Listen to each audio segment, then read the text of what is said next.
ఈ శారీ చూసారా? ఈ శారీ నా దగ్గర ఆల్మోస్ట్ 2½ ఇయర్స్ నుంచి ఉంది. అసలు ఏం చేయాలో కూడా నాకు అర్థం కావట్లేదు. ఈ ఫెస్టివల్‌కి నేనైతే ఇంటి దగ్గర టైలర్ ఆంటీ ఉంటే ఆంటీతో లంగా ఓణి స్టిచ్ చేయించుకున్నాననమాట. ఎంత స్టిచ్ చేశారంటే ఎన్ని సార్లు చెప్పాను ఆంటీకి మంచిగా స్టిచ్ చేయండి అని చెప్పి. బట్ చేశారండి స్టిచ్చింగ్ ఈసారి. అండ్ బ్లౌజ్ కూడా ముందు స్టార్ నెక్ పెట్టించి ఇలా డోరీస్ పెట్టించాను. నేను మొన్న దుపట్టా కొన్నాను కదా ఆన్‌లైన్‌లో. సో, ఆ దుపట్టా దీనికి పేర్ చేయబోతున్నా అనమాట.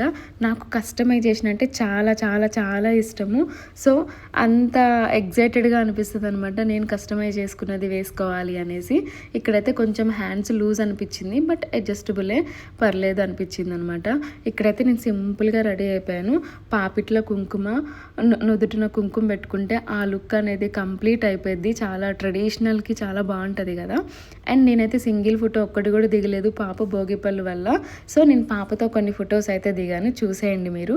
ఎలా ఉందో కామెంట్ చేయండి. కలర్ కాంబినేషన్ గానీ అంతా బావుందా లేదా అని.